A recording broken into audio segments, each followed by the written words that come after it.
Bismillahirrahmanirrahim. Assalamualaikum warahmatullahi wabarakatuh. Selamat siang, adik-adik semua.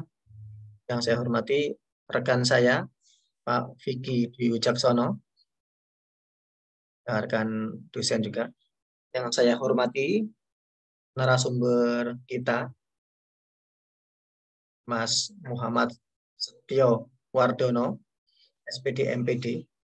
Beliau adalah guru dari SD Lab School UNESA. Selamat datang, Mas Setio ya. Baik, syukur alhamdulillah pada siang hari ini kita berhasil mendatangkan Mas Setio dan juga berhasil untuk mengumpulkan adik-adik mahasiswa angkatan 2021 dari kelas A sampai kelas F dari yang diampu oleh Pak Vicky dan juga yang saya ampu di mata kuliah konsep dasar PPKN SD. Alhamdulillah hari ini kita dalam keadaan sehat walafiat.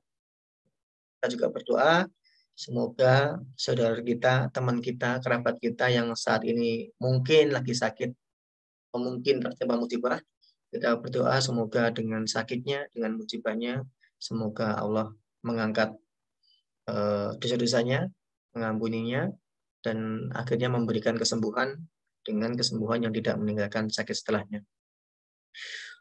Baik adik-adik semua, sebelum kita mengawali acara pada hari ini, kita akan berdoa dulu, berdoa sesuai dengan ajaran agama masing-masing. Berdoa dipersilahkan.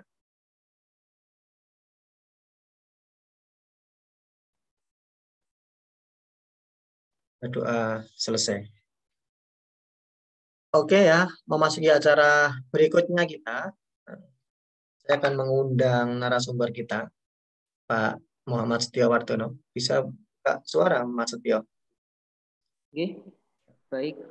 Pak Setio Wardono, Muhammad Setio Wardono ini adalah guru dari SD Lab UNESA, dan sekaligus saya perkenalkan kepada adik-adik yang angkatan 2021, Mas Setio ini adalah alumni dari PGSD FIP UNESA. Beliau adalah angkatan 2013. Ya Mas, ya benar ya? 2000, angkatan 2013 yang saat ini telah berhasil menyelesaikan studi di S1 PGSD UNESA, dan beliau karena semangat belajarnya tinggi, beliau langsung lanjut di S2 Pendidikan Dasar UNESA juga Mas ya? Di Malang, Pak, Oh yang di S2. Malang. S2 di UM ya? Di S2 di UM. Jadi ini sebagai contoh adik-adik nanti bisa semangat untuk kuliah. Setelah nanti lulus S1 ya bisa langsung lanjut S2. Tapi beliau ini konsisten jadi guru ya. Sekarang menjadi guru di SD Lab School UNESA. Ya, kalau S2 itu sebenarnya selain jadi guru juga punya tiket untuk menjadi dosen Mas Setio. Siapa tahu nanti Mas Setio juga bisa jadi dosen. Kan saat ini Mas Setio ini adalah sebagai dosen tamu ya istilahnya. Beliau adalah dosen yang kita ambilkan dari unsur guru dan akan berbagi ilmu dengan adik-adik semua dan kita semua, terutama terkait dengan pembelajaran di sekolah dasar ya. Bagaimana kita menerapkan konsep dasar PPKN ini di lingkup sekolah dasar di dunia aslinya gitu adik-adik. Jadi nanti kita bisa menimba banyak ilmu, bukan hanya teori saja dari kampus dari saya, tapi kita langsung datangkan pakarnya, datangkan ahlinya, untuk bersama-sama kita semua kita akan sharing bersama-sama. Pengantarnya itu nggak usah panjang-panjang, Mas Setio. Eh, saya persilakan Mas Setio untuk mengambil alih ruang virtual ini. Bisa dimulai. Monggo Mas Setio. Oke, baik. Ini suara saya sudah terdengar jelas nggih, Pak Pandu? Ya, terdengar dengan jelas Mas Setio. Baik, terima kasih Ya. kesempatannya.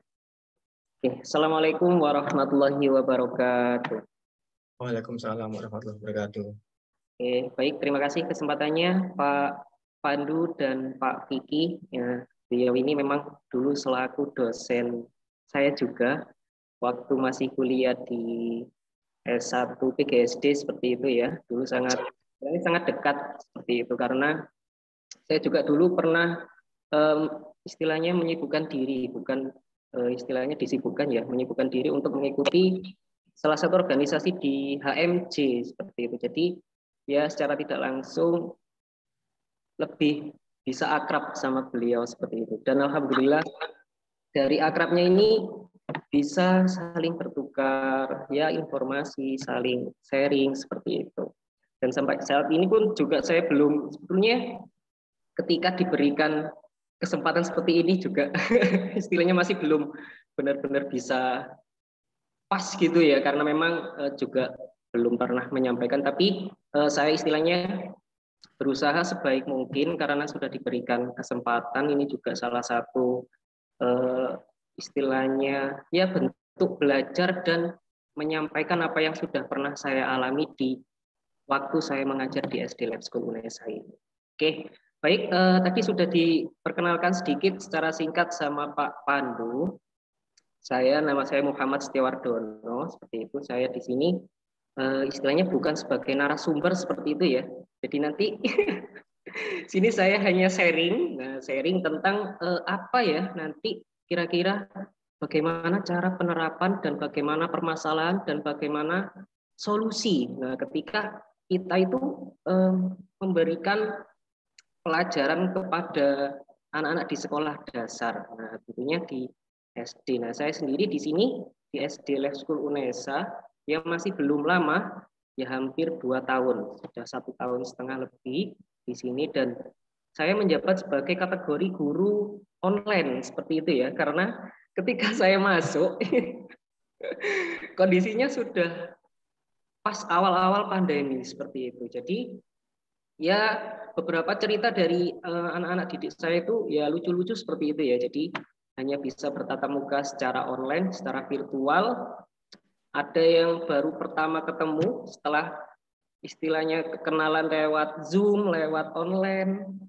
Kemudian ketemu secara langsung, ceritanya itu jadi anak-anak itu kaget. Nah, kagetnya seperti apa? Kok tidak sama dengan aslinya gitu ya? Loh, Pak Setio di Zoom kok terlihat besar, tapi kok secara langsung terlihat kecil seperti itu ya. Jadi kaget, akhirnya ya bercanda-bercanda seperti itu ya. Begitulah anak-anak ketika di pembelajaran offline dan pembelajaran online. Oke, baik. Nanti saya tidak terlalu banyak menyampaikan istilahnya bukan materi ya, sharingnya. Nah, nanti lebih kita istilahnya ya sharing-sharing seperti itu. Apa yang ingin saya manggilnya ini teman, adik atau apa ya? Nah, teman gitu aja ya. Yayang, Yayang. Oke, mungkin adik-adik gitu ya, karena kan memang juga adik kelas saya seperti itu. Oke, nah nanti saya ingin sharing-sharing sedikit saja tentang penerapan pembelajaran PPKN di sekolah dasar. Nah, kebetulan saya di sini memegang kelas 3 seperti itu. Oke, baik. Saya bisa boleh share screen gini, Pak Pandu? Langsung, Mas. Langsung bisa. Oke, sudah muncul nggih di layarnya. Oke, baik. Nah, di sini saya ingin menjelaskan sedikit tentang beberapa pengalaman saya waktu memberikan pembelajaran PKN. Memang untuk menjadi guru SD itu tidak hanya kita mampu istilahnya membelajarkan hanya satu mata pelajaran seperti itu. Makanya kok kenapa ketika kita belajar di sekolah dasar, apalagi nanti kita kuliahnya PGSD seperti itu. Nah, itu dituntut memang kita harus multi talent. Nah, multi talentnya seperti apa? Saya sendiri waktu kuliah itu sebetulnya kenapa kok pengen mengambil PGSD itu awalnya sih ya secara iseng saja, karena saya itu ketika waktu sekolah itu sering guru-guru saya itu minta tolong ke saya untuk membantu menjelaskan tentang materi yang sudah dijelaskan guru. Jadi saya itu lebih mudah untuk menerangkan ke teman-teman saya. Nah, akhirnya saya milih kalau saya itu ngajarnya ke anak SMP, SMA itu takut, pengennya ngajar SD seperti itu. Malah ketika saya masuk di SD,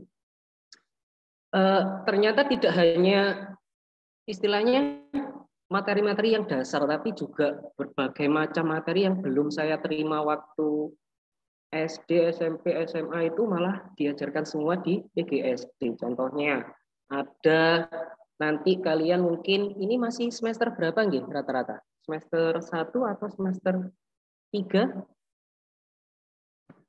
Oke, mungkin ya semester 1 atau semester 3 gitu nih. Semester 1. Oh, masih semester 1 ya. Nanti ada mata Baru. kuliah drama, ada mata kuliah ensemble dan lain sebagainya. Jadi tidak hanya pelajaran. Jadi mungkin nanti ada musik, ada drama dan lain sebagainya. Oke, baik, mungkin langsung saja saya sampaikan secara singkat tentang bagaimana penerapan di sekolah dasar. Nah, khususnya saya akan membelajarkan di SD Lab School UNESA seperti itu. Nah, oke. Baik, jadi yang sebelumnya sudah kalian pelajari juga dengan Pak Kiki dan Pak Pandu seperti itu. Jadi ini beberapa materi yang nanti kalian istilahnya harus pahami dan harus kalian kenali seperti itu. Ini jadi masing-masing materi yang akan kalian sampaikan ke murid-murid kalian seperti itu. Murid-murid Anda.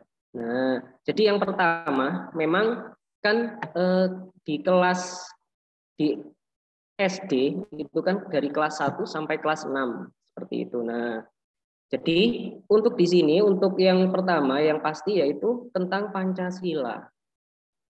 Nah, di sini di Pancasila itu ini biasanya diterapkan dimulai kelas 1, kelas 2 dan kelas 3. Nah, saya sendiri di kelas 3.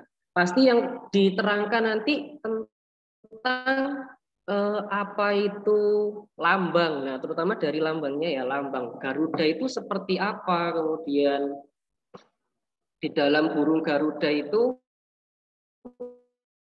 tentang sayapnya jumlahnya berapa, itu nilai-nilai Pancasilanya, butir-butir nilai Pancasilanya. Kemudian yang terpenting yaitu bagaimana penerapannya. Nah, jadi anak-anak didik di sini itu memang istilahnya lebih sukar ketika menghafalkan. Nah, seperti itu. Jadi lebih baik kita ketika memberikan penjelasan. Nah, ketika memberikan penjelasan itu sekaligus kita memberikan langsung contoh realnya. Nah, jadi contoh realnya itu seperti apa? Mungkin dari lambang.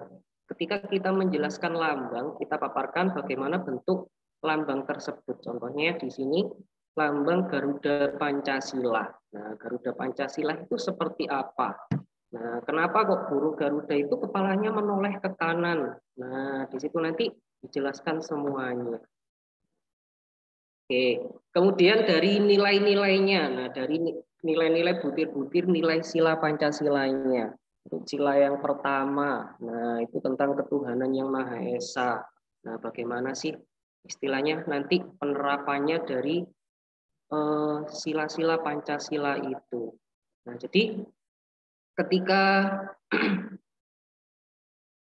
kita menyampaikan penjelasan tentang butir-butir sila Pancasila. Nah, ini pasti dari kelas 1 sampai kelas 6 nanti itu akan dibahas secara terus-menerus dan berulang kali. Nah, mungkin dari kelas 1 tahap yang disampaikannya itu tidak terlalu sulit ya. Nah, mungkin dari hanya tentang bagaimana lambangnya, kemudian menghafalkan butir sila Pancasilanya saja, belum sampai ke nilai dan penerapannya. Nah, tentang bagaimana bentuk burung Garudanya, nah, tentang kenapa kok lambang negara Indonesia itu berwarna benderanya merah dan putih. Nah, menghafalkan tentang sila Pancasila. Nah, itu rata-rata anak di kelas 1 itu masih kurang dalam hal untuk menghafal sila Pancasila. Rata-rata itu masih apa ya, di sila keempatnya itu sedikit apa ya, kalau bahasa Jawanya itu bulat seperti itu ya. Ketika disuruh untuk menyampaikan bunyi sila keempat. Nah, bunyi sila keempat itu seperti apa, nak? Kerakyatan yang dipimpin oleh hikmat kebijaksanaan dalam kerakyatan. Nah, hampir beberapa waktu saya pernah dapat cerita dari wali murid yang kelas 1, ngajar kelas 1 ini juga istilahnya dalam penyampaiannya masih belum benar. benar bisa lancar. Nah, seperti itu. Jadi mungkin dari kelas 1 itu masih dalam proses untuk pengenalan dari butir-butir sila Pancasilanya. Nah, kemudian dari kelas 2 dan kelas 3, nah ini sudah mulai dalam untuk penerapannya. Nah, penerapan dalam hal dari poin setiap butir sila Pancasila. Contohnya butir dari sila yang pertama. Nah, dari sila yang pertama itu penerapannya seperti apa? Nah, kira-kira nanti ketika kita sudah tahu, nah sudah paham tentang, sudah hafal tentang sila-sila sila Pancasila. Nah, jangan sampai kita hanya istilahnya tahu saja, tapi juga kita bisa harus mempraktekkan apa yang ada di dalam sila Pancasila itu.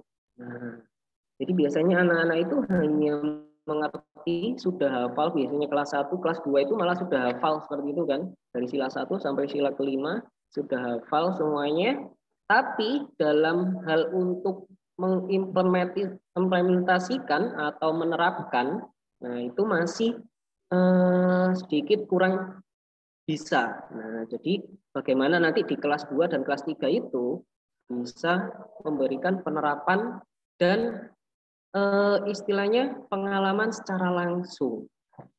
Oke, nanti Pak saya contohkan bagaimana di SD Lab School ini untuk menerapkan tentang butir-butir dari sila Pancasila seperti ini. Jadi anak-anak itu beberapa tertarik.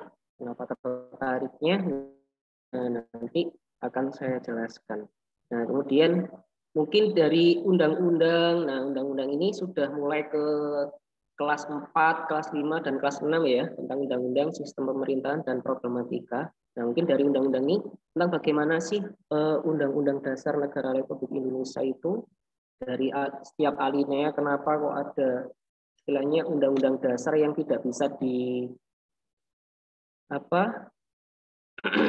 revisi seperti itu, ada beberapa yang diperbaiki seperti itu kan. Nah, di sini juga ada norma juga bagaimana kita harus mematuhi apa peraturan yang ada di dalam undang-undang itu. Kemudian sistem pemerintahan. Nah, ini sudah di kelas 5 dan kelas 6. Bagaimana bentuk pemerintahannya, kemudian peran setiap dan tugas dan wewenang di setiap susunan bentuk negara itu, ada presiden, ada wakil presiden, ada menteri-menteri, bagaimana peran dan fungsinya. Kemudian bagaimana problematika. Nah, bagaimana problematika ini, bagaimana cara kita menyikapi ketika ada permasalahan seperti itu.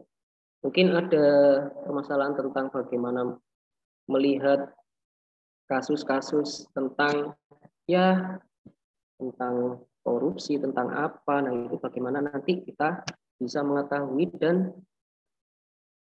memfokuskan terhadap sila-sila nilai Pancasilanya.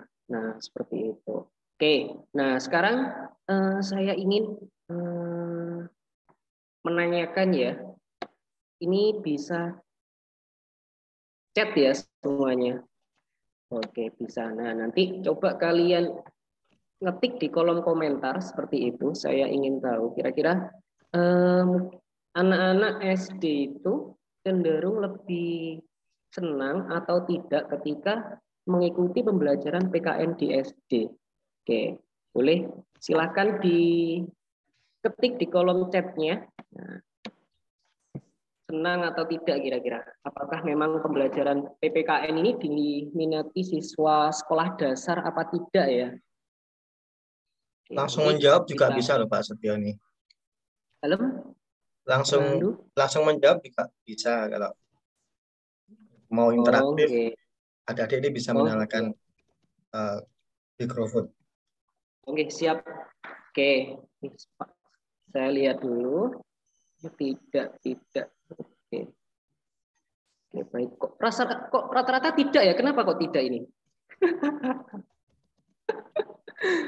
Tidak itu bisa berarti tidak tahu mungkin. Boleh, mungkin saya ingin satu yang berpendapat gitu ya. Kenapa satu jawaban yang tadi menjawab iya dan satu berpendapat kenapa kok tidak? Oke, saya ingin tanya ke kadang membosankan. Mungkin pengalaman dulu ketika kalian ketika menjelaskan tentang Pancasila itu aja seperti itu ya.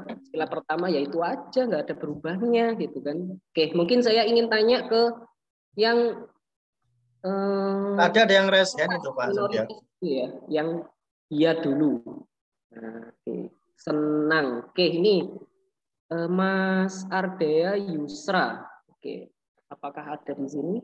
Mas Ardea Yusra. Gak apa-apa, kita sharing aja, nggak usah terlalu tegang gitu ya, karena juga saya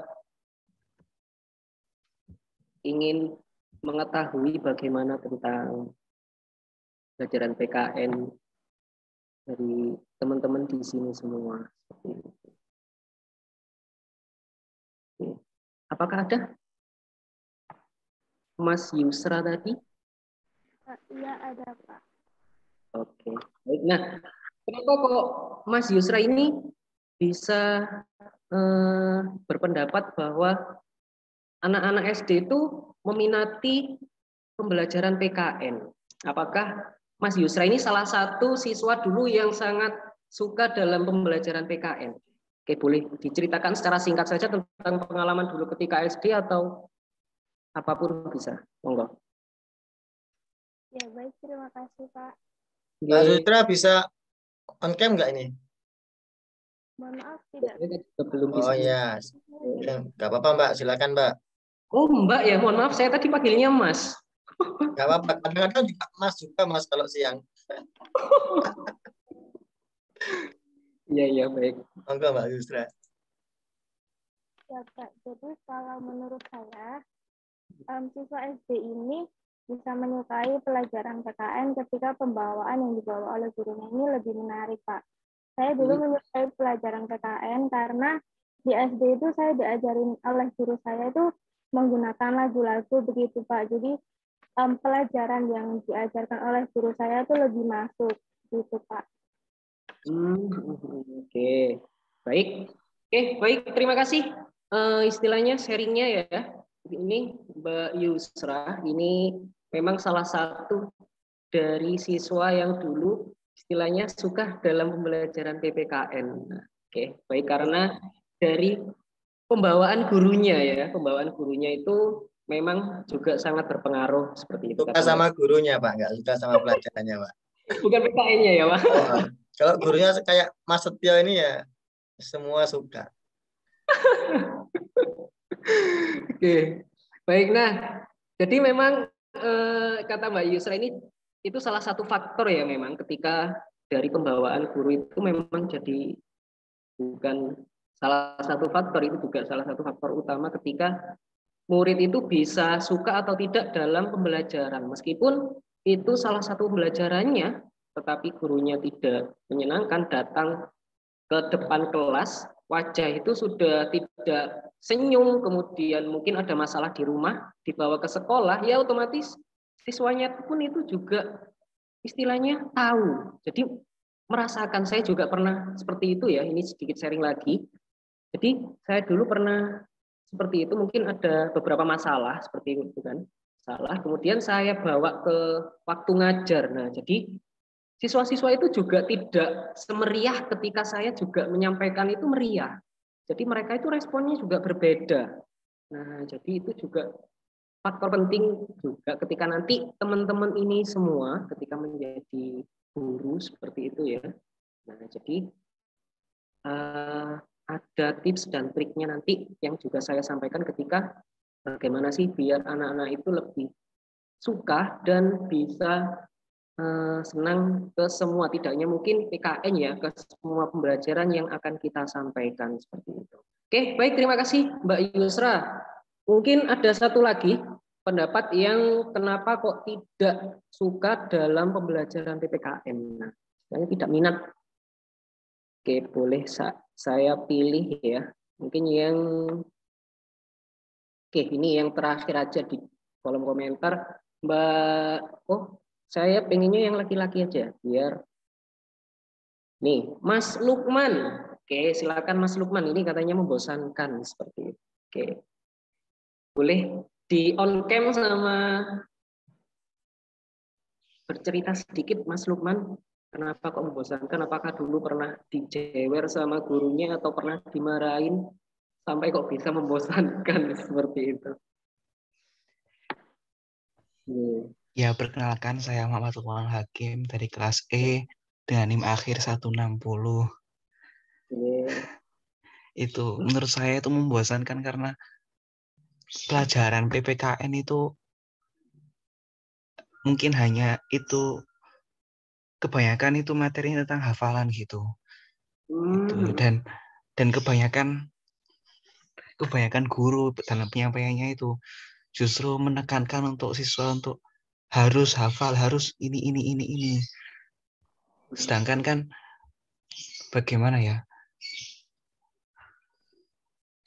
Penerapan dalam kehidupan sehari-hari itu kurang cenderung monoton gitu, Pak. Contoh yang diberikan oleh gurunya itu cenderung monoton sehingga membuat para siswa itu bosan gitu. Ya, sekian. Itu saja gitu ya, Mas Lukman ya. Oke, baik, terima kasih Mas Lukman. Oke, nah memang ketika dulu juga saya pengalaman ketika SD itu pembelajaran PKN itu hanya ya menghafalkan sila 1, 2, 3, 4, dan 5 saja seperti itu ya. Jadi saya itu bosan Pak kalau hanya menghafal ditanyain hanya sila pertama itu apa, sila kedua apa, dari kelas 1 sampai kelas 6 seperti itu saja terus. Nah, saya pun juga bosan ketika guru menjelaskan itu saja ya saya nggak seberapa merespon atau tidak respect seperti itu dalam hal pembelajaran di sekolah dasar. Oke, nah memang ada yang ini tidak bisa disimpulkan secara langsung ya karena setiap anak itu memiliki minat dan istilahnya bakat yang berbeda-beda dalam hal untuk menyikapi keinginan siswanya seperti itu. Tadi ada Mbak Yusra itu lebih suka ketika mendengarkan pembelajaran PKN dan beberapa ada Mas Lukman juga itu tidak suka karena membosankan dan mungkin ada beberapa faktor-faktor yang lainnya seperti itu. Nah, mungkin di sini saya jelaskan sedikit tentang bagaimana sih permasalahan itu. Nah, oke.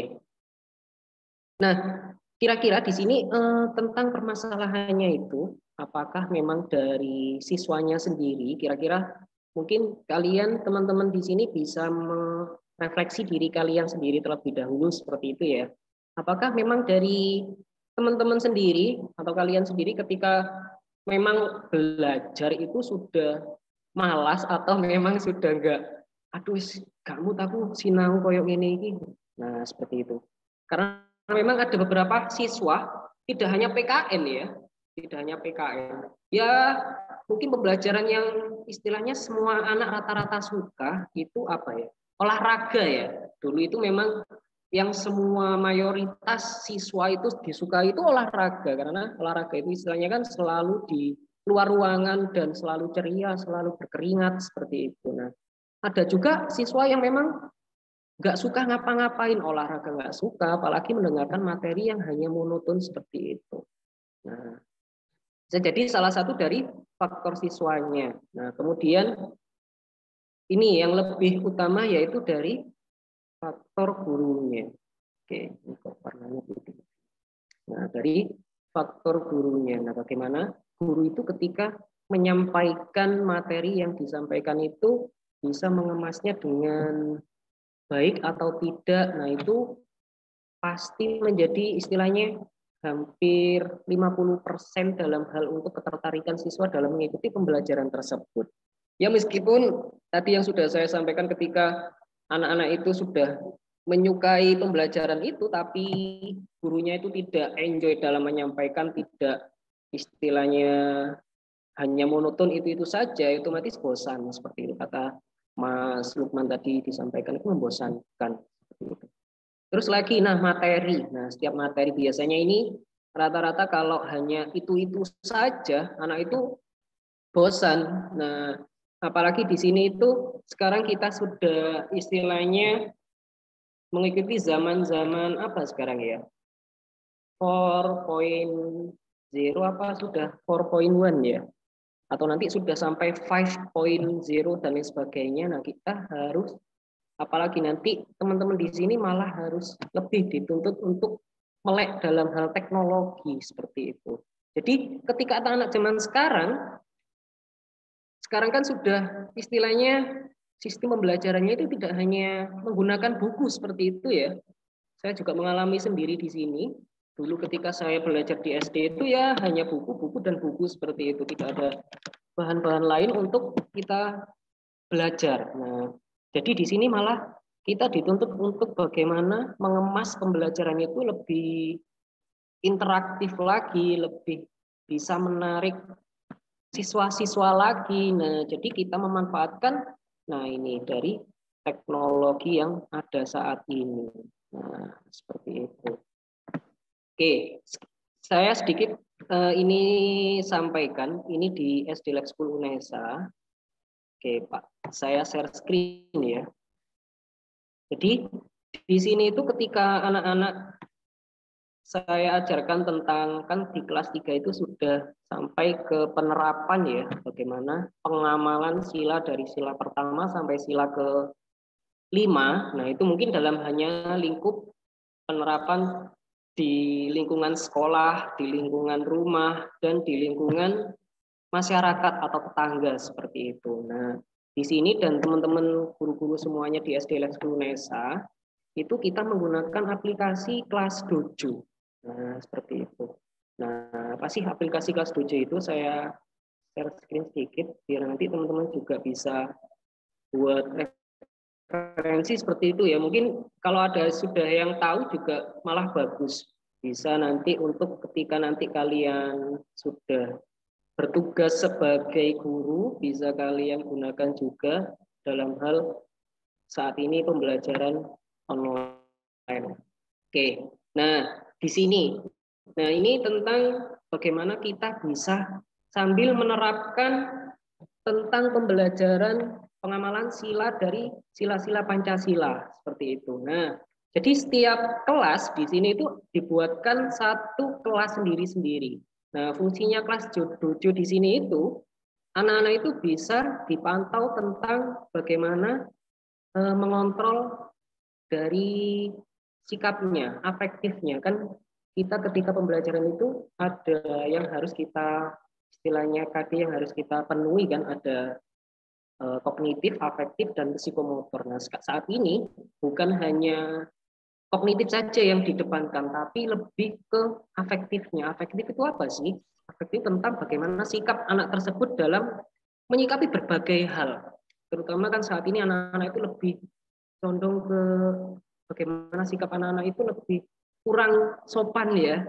Kalian lihat sendiri ketika nanti terjun langsung bagaimana melihat sikap anak-anak saat ini seperti itu.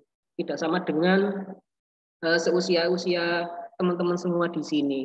Anak sekarang itu lebih ya istilahnya lebih berani dan ya di luar kontrol seperti itu ya. Kalau kita tidak bentengi mulai saat ini, apalagi kita nanti guru-guru SD itu bagaimana kita bisa mencetak anak-anak bisa menjadi lebih baik karena guru SD itu membuat fondasi. Nah, jadi bagaimana ketika fondasi itu tidak baik, kalau contohnya kita membuat rumah, kalau rumah didirikan fondasinya itu hanya menggunakan batu bata, bukan menggunakan batu yang besar,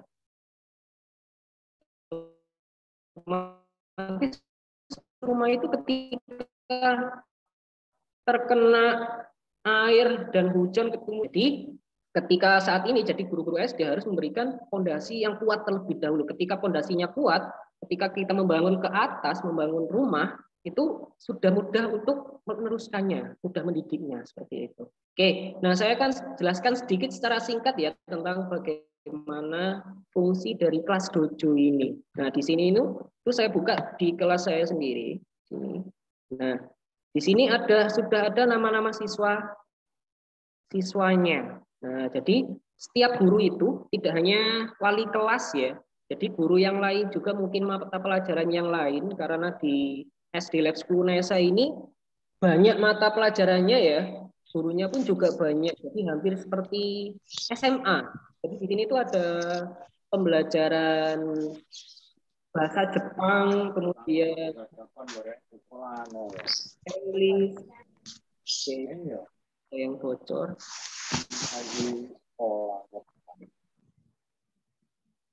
Oke, nah jadi di SD Lab 10 Unesa ini ada beberapa materi yang dulu memang saya di SD itu tidak menerima. Contohnya di sini ada bahasa Jepang, ada sains.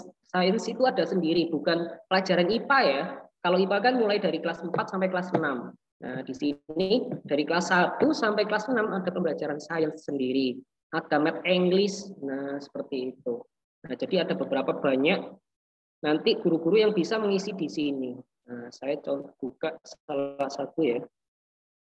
Nah, ini yang bisa saya pakai ketika saya menggunakan pengamalan sila Pancasila. Nah, di sini poin-poin yang ada di dalam kelas dojo ini bisa digunakan untuk memantau bagaimana anak-anak itu menerapkan pengamalan sila Pancasila apa tidak, seperti itu. Jadi contohnya ketika saya pertama kali masuk kelas, nah apalagi pembelajaran PKN seperti itu ya.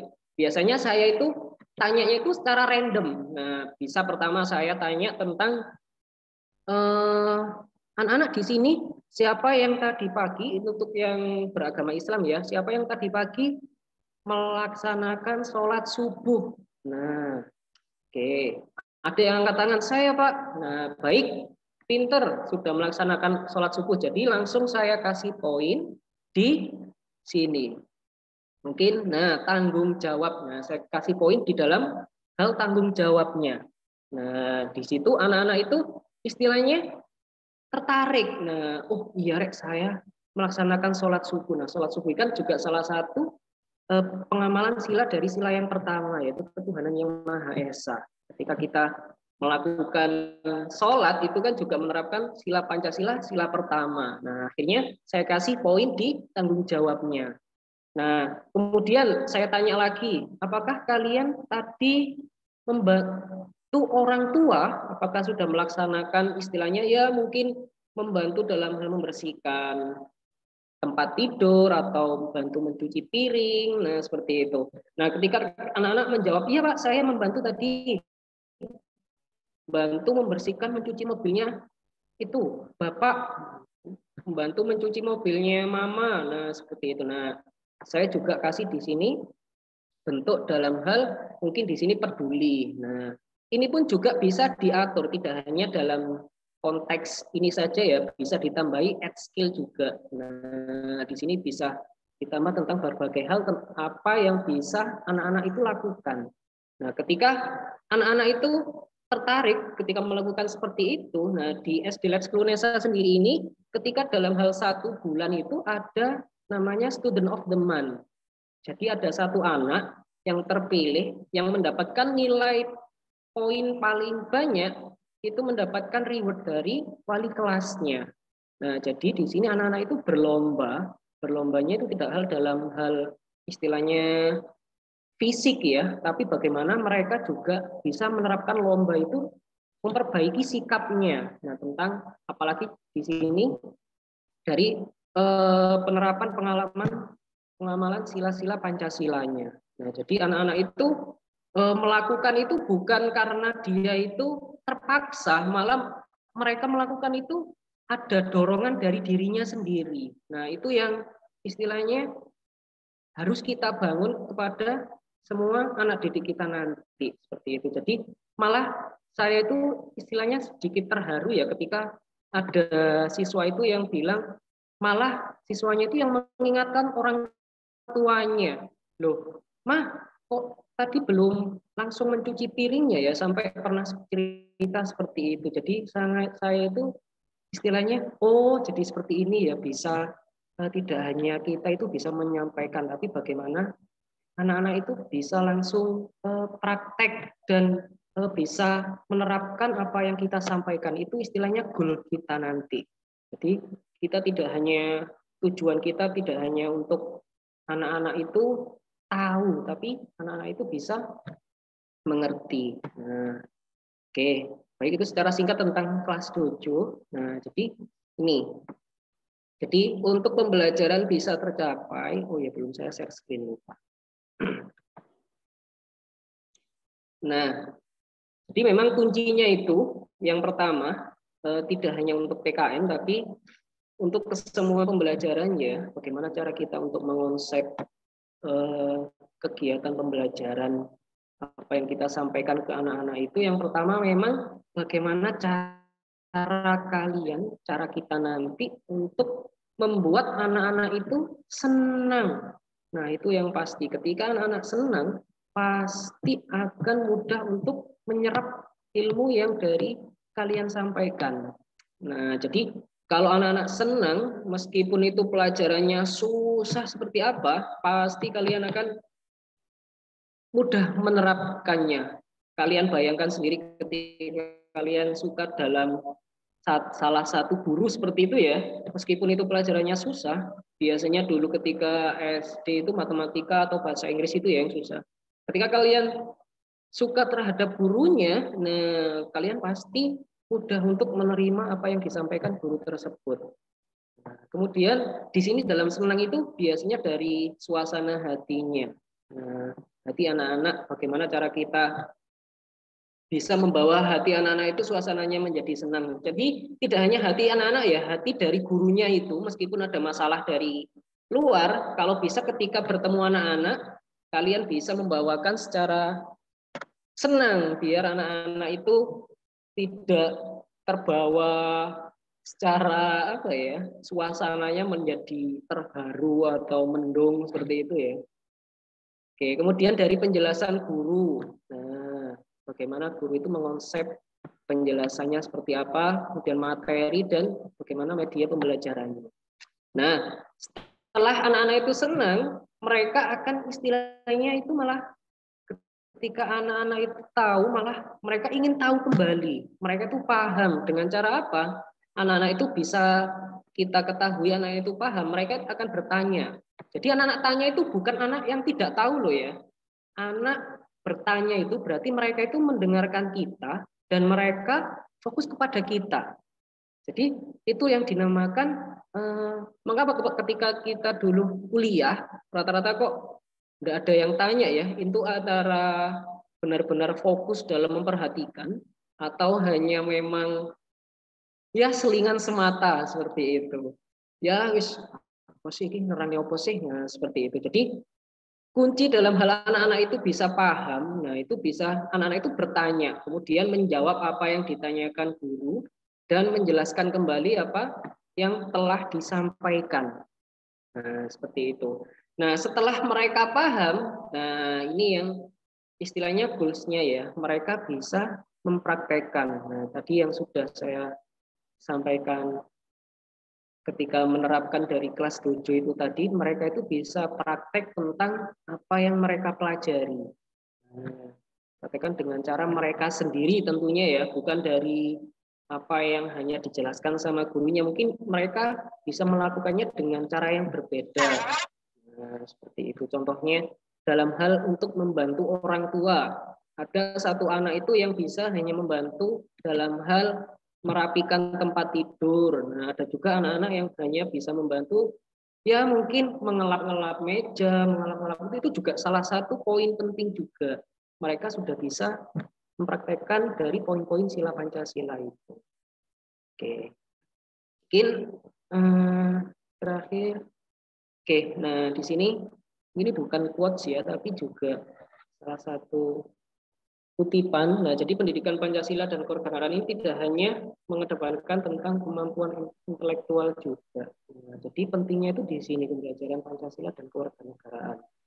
Yang dimana saat ini itu untuk pendidikan budi pekerti itu kan jadi satu ke agama seperti itu ya. Kalau pendidikan budi pekerti itu kalau satu agama istilahnya dalam lingkup satu lingkungan agama sendiri. Tapi kalau pendidikan Pancasila dan kewarganegaraan kita itu lebih dituntut untuk bisa bertoleransi antar agama. Nah, tidak hanya antar agama ya, dengan antar suku, tentang antar bagaimana perbedaan setiap ya mungkin jenis kulitnya. Biasanya kan di negara-negara lain itu sampai perang karena hanya berbeda dengan warna kulit. Nah, seperti itu. Tapi di Indonesia itu ya inilah hebatnya Indonesia.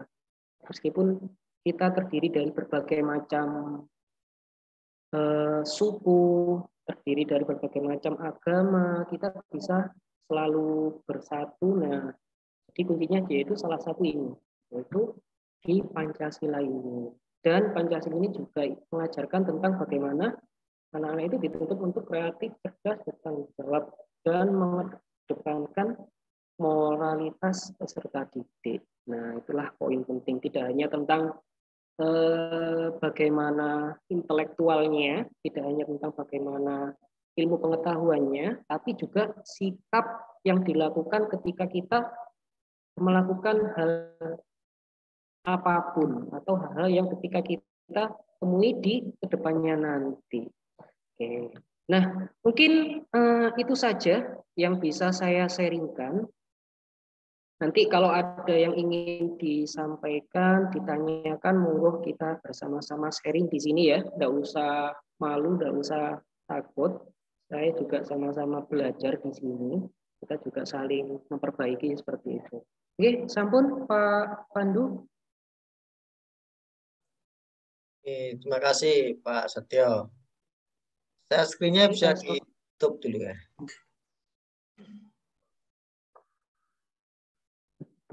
Baik, terima kasih Mas Setio atas paparan materinya sangat luar biasa dan pengalamannya ketika mengajar PPKN di sekolah dasar ya, konsep-konsep dasar PPKN yang ada di sekolah dasar. Baik, Mas Setio ini kalau nggak salah dulu juga HMD ya, ketua HMD ya Mas ya? Oke, tapi sudah zaman dahulu Pak. Di pengalaman organisasinya dapat juga Mas Setio ini. Dulu sempat juga menjadi ketua HMJ IGSD dan adik-adik 2021 yang nantinya mau ke organisasi kemahasiswaan nanti bisa menimba ilmu banyak juga dari Mas Setio ini. Ciri-ciri warga negara yang baik sesuai dengan amanat PPKN itu Mas. Silakan adik-adik mahasiswa yang ingin boleh bertanya langsung boleh, di kolom chat juga boleh, berbagi pengalaman juga boleh. Ini ada Mbak Adisya. Adisya Putri silakan. Bisa on cam nggak Mbak? Nggak bisa Bapak. Ini soalnya ya. Terima kasih. Mohon maaf sebelumnya tidak bisa on kamera. Saya Adisya Putri Janur Lintang dengan NIM 163 dari kelas E. Izin bertanya. Tadi kan kalau untuk materi yang bisa dipraktekkan kan untuk mengajarnya yang bisa itu untuk materi yang bisa dipraktekkan. Bagaimana kalau untuk materi yang tidak bisa dipraktekkan itu metodenya gimana ya Bapak biar siswanya lebih menyukai pelajarannya kayak tugas dan wewenang lembaga legislatif itu kan tidak bisa dipraktekkan, itu bagaimana ya Bapak? Terima kasih. Materi PPKN itu kan memang banyak yang konsep. Mas Setio, beda sama yang eksak kan banyak praktikumnya. Nah, kita ini kalau materi-materinya yang berupa konsep pengetahuan tidak bisa dipraktekkan tuh cara ngajarnya gimana kalau pengalaman? Ya. Baik, ini langsung dijawab mau mawon nggih, Pak Pandu. Ya, dibungkus teman, bawa pulang aja nggak apa-apa. Oke, baik. Jadi untuk pengalaman saya ketika saya itu bagaimana sih cara menyampaikan ketika memang materi itu tidak bisa kita praktekkan. Nah, jadi bisa kita siasati dengan cara ya kita membuat media seperti itu ya, media pembelajaran atau kita di saat ini kan sudah canggih seperti itu ya. Mungkin diajak untuk keliling virtual tentang bagaimana melihat kondisi di sekitar lingkungan tentang peraturan-peraturan di daerah atau seperti apa. Nah, intinya bagaimana cara kita untuk bisa mencari alternatif lain, tidak hanya anak-anak itu hanya mendengarkan apa yang sudah dijelaskan, kemudian mereka langsung mengerjakan. Nah, itu malah membuat anak-anak itu menjadi, walah kok ngene tok sih. Nah, seperti itu malah selanjutnya mereka tidak minat. Nah, mungkin bisa diselingi tentang diajak anak-anak itu berkeliling di dunia maya. Nah, karena anak-anak saya sekarang kan sudah difasilitasi ya. Kita mencari website tentang topik yang akan kita cari. Nah, kita masukkan di situ, kita cari bersama-sama, kita bisa membahasnya bersama-sama di situ. Kemudian bisa anak-anak itu lebih suka ketika diajak untuk berdiskusi. Berdiskusinya dengan cara apa? Tidak hanya dengan gurunya ya. Mungkin anak diajak untuk berkelompok. Nah, mungkin dibuat berkelompok. Mungkin di Zoom ini kan ada breakout room seperti itu ya. Biasanya kalau saya membuat kelompok itu saya jadikan breakout room. Nah, saya bagi menjadi 2. Saya bagi satu topik. Nah, mereka itu saya kasih bahan ya hampir sama terapkan untuk waktu kuliah dulu ya. Jadi setiap satu kelompok itu saya kasih bahan, contohnya mungkin membahas tentang dari penerapan dari Undang-Undang Dasar. Nah, kemudian yang kelompok kedua tentang materi Pancasila. Nah, jadi mereka fokus mencari, saya persilahkan mereka untuk browsing. Memang kan sekarang sudah dituntut untuk kita harus mencari tidak hanya dari buku kan, ya mencari dari online seperti itu. Nah, jadi bisa dengan cara seperti itu tentang variasi dalam hal penyampaiannya. Begitu, Mbak. Monggo barangkali ada yang luar biasa. Saya jadi teringat ini, Mas. Kalau dulu waktu masih sekolah lah, masih kuliah juga itu kan nyari lab laboratoriumnya PPKN kan susah. Lab bahasa ada lab bahasa. Oh iya, Lab IPA ada lab IPA, ada lab komputer, ada lab matematika. Lab PPKN tuh nggak punya lab. Ternyata Mas, labnya PPKN itu yang terbesar. Laboratoriumnya PPKN itu adalah masyarakat. Wah, iya, betul sekali. Oh, jadi kalau kita butuh contoh untuk apa-apa datang ke masyarakat itu adalah laboratoriumnya PPKN. Tentang undang-undang bawa ke Menkumham, bawa ke anggota DPR. Kita bisa belajar dari masyarakat, itu luar biasa. Makanya sekarang saya nggak pernah lagi nagih. PPKN nggak pernah punya lab ya, karena lab kita tuh nggak bisa dibentuk di satu kampus. Malah nggak bisa dibatasi, Pak ya, di semua tempat pasti punya. Baik, begitu ya Mbak jawabannya. Mudah-mudahan cukup bantu menjawab. Iya, baik Bapak, terima kasih. Sami-sami. Ada lagi Mas ini dari Mbak Ikrimah. Ikrimah, silakan Mbak Ikrimah. Spotlight. Nah, ini penampakannya Mbak Ikrimah. Ya, terima kasih Bapak atas kesempatannya. Perkenalkan, nama saya Ikrimah Tasmida dari kelas C.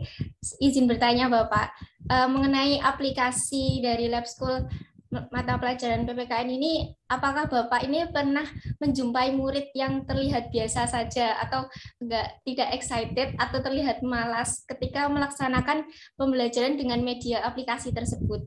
Lalu bagaimana tindakan Bapak jika menghadapi murid yang bersikap seperti itu, Bapak? Terima kasih. Oke. Mas Setio, nanti ya. Mas Setio nanti jawabannya sampai nanti tak praktekkan langsung ke mahasiswa juga. Ya. Karena itu juga ada kan mahasiswa juga yang malas gitu ya. Kalau misalkan kita kuliah lewat Zoom itu off cam tapi orangnya nggak ada. Kayak gitu mungkin. Ya, baik. Silakan Mas Setio. Gimana? Sangat bagus ya, karena di setiap siswa itu tidak sama. Nah, memang ada beberapa anak, ya tidak beberapa ya, itu mungkin ya banyak, tapi ya alhamdulillah tidak terlalu banyak ketika saya ingin mempraktekkan seperti itu, malah anak-anak yang istilahnya kurang, itu malah enaknya itu anak-anak yang semangat-semangat itu memberikan semangat kepada teman-temannya, seperti itu. Jadi anak-anaknya tidak, biasanya kalau diberitahu sama orang tua itu malah tidak menggubris seperti itu. Ketika anak-anak diberitahu langsung dari temennya, itu malah mereka berpikir, oh iya ya, koncoku lo ngandani aku koyok ngene, kok malah aku gak ngelakoni iku yo gak enak. Nah, seperti itu. Contoh kemarin itu ada murid saya seperti itu ya. Ya tanpa saya suruh sih, ada murid saya itu melakukan kesalahan seperti itu. Kemudian ada temennya yang langsung menegur. Nah, menegurnya, mengingatkan akhirnya dia itu langsung bisa berubah dengan ya alhamdulillah tanpa bantuan teguran dari saya, diingatkan sama temannya saja itu sudah bisa langsung. Dan mungkin dari kita ketika nanti menemui anak-anak yang seperti itu juga jadi salah satu cara ya. Mungkin juga cara yang lain, karena kita juga harus melihat dari bagaimana masalah yang dialami dari siswa itu, karena kan setiap siswa itu berbagai macam masalah. Ada yang memang karena kondisinya saat ini kan kondisi kita harus bertatap muka secara online. Ada beberapa anak itu yang tidak bisa mengikuti perkuliahan pembelajaran secara langsung. Nah, ada beberapa anak itu, kondisinya seperti itu. Jadi ya kita bantu untuk komunikasi dengan orang tuanya ketika ada permasalahan dari jaringannya atau teknologinya. Nah, jadi kita lebih harus gali dulu permasalahan dari anak tersebut itu seperti apa. Baru nanti kita bisa memberikan obatnya seperti itu. Tergantung dari masing-masing anaknya. Rata-rata memang anak-anak yang seperti itu saya lebih gali itu memang salah satu permasalahan dari kurang perhatian dari orang tuanya. Seperti itu, Mbak. Jadi orang tuanya yang ketika tidak peduli, otomatis anak tersebut tidak akan bisa fokus dalam belajarnya. Semua anak-anak yang pernah saya tanyai ya, jadi memang dari istilahnya pengalaman seperti itu, orang tuanya itu tidak seberapa respect kepada anak. Jadi kita gali dulu bagaimana permasalahannya, kemudian solusinya seperti apa nanti dibimbingkan bersama orang tuanya. Kalau dari anak-anak sendiri mungkin ya dengan cara selalu disupport ya, kemudian mungkin diberikan salah satu reward seperti itu biar anak-anak itu senang. Mungkin diberikan dengan cara yang lain biar anak-anak itu juga bisa tertarik. Mungkin seperti itu, Mbak Ikrimah. Mbak Ikrimah. Nah, ada tanggapan Mbak Ikrimah? Sudah, Bapak. Sudah jelas. Monggo. Terima kasih. Oke, Mbak Ikrimah, terima kasih atas partisipasinya. Sebelum kita ke chat, ini ada satu lagi Mas yang resen. Sami ini.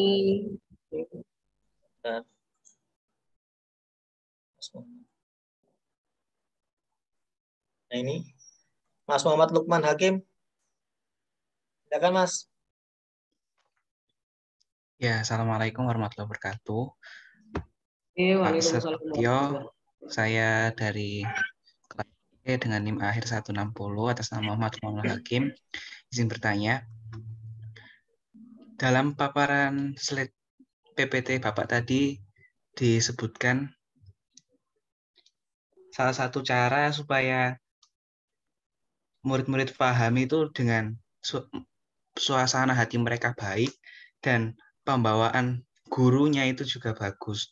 Pertanyaan saya, bagaimana cara kita sebagai guru agar tetap terlihat ceria, terlihat gembira di depan anak-anak meskipun kita sendiri tuh punya banyak masalah gitu, Bapak. Terima kasih. Ini pertanyaan sulit ini, Mas Setio. Iya, benar sekali. Saya juga kadang-kadang begitu. Di depan kelas tuh memang harus pasang wajah bahagia itu. Di belakang itu penuh dengan masalah. Apalagi masalahnya guru itu banyak sahabat gitu, tugas administratif. Gimana ini strateginya biar kelihatan tolol nggak ada masalah gitu di depan siswa? Oke, baik. Tapi nanti solusinya jangan dibuat untuk bermuka dua seperti itu ya. Barangkali nanti kalian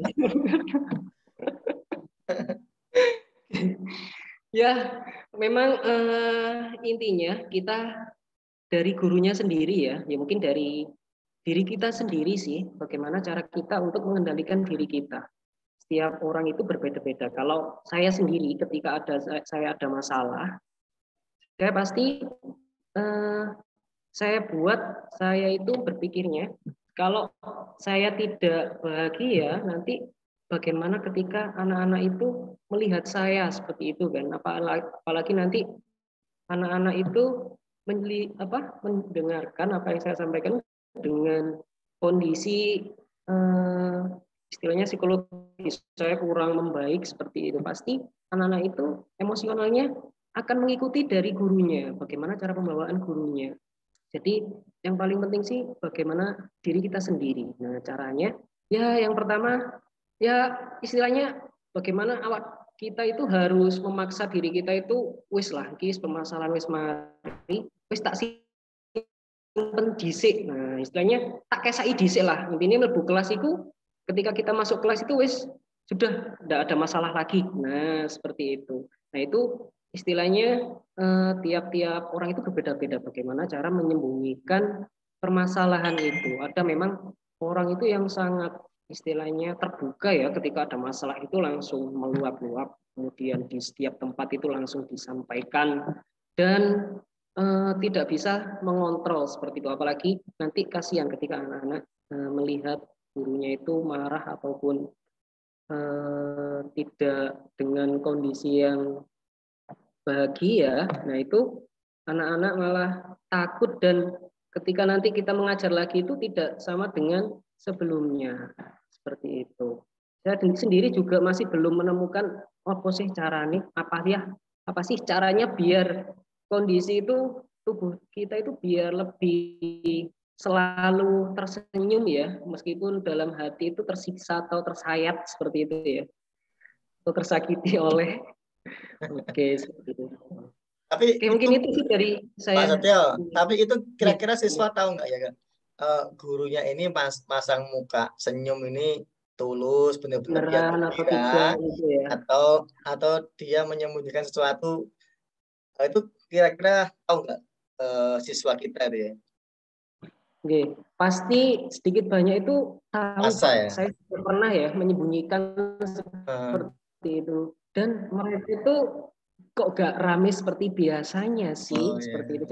Jadi saya merasakan oh iya saya ada masalah ya. Jadi saya menyampaikannya itu tidak sesumringah seperti biasanya seperti itu. Jadi memang bagaimana cara kita untuk mengendalikan emosi diri kita sendiri ketika berhadapan dengan ya siswa-siswa kita seperti itu.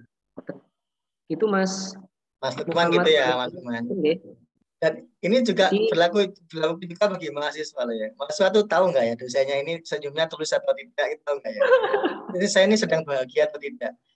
Ayo coba adik-adik, ayo coba kalau dosennya itu seperti ini bahagia atau enggak kira-kira ya. Nah yang kayak gini. Bahagia selalu. Ini orangnya nggak pernah punya masalah ini, dosen yang satu ini.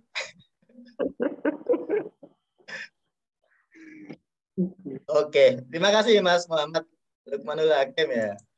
Ini pertanyaan sulit tapi berhasil dijawab dengan baik Pak Setio. Kita coba ya sebelum kita Mbak Elvira, tapi kita coba ke chat dulu. Kasihan chat sudah dari tadi ini.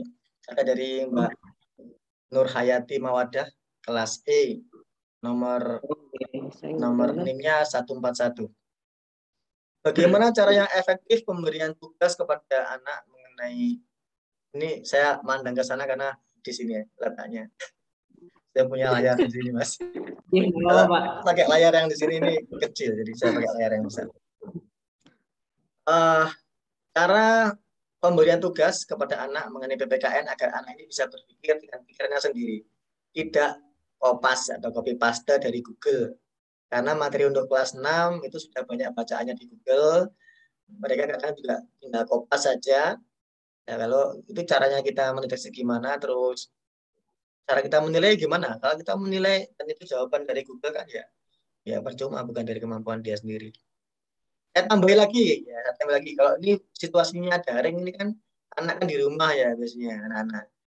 Nek yang menjawab nanti orang tuanya gimana? Orang tuanya atau kakaknya gitu ya.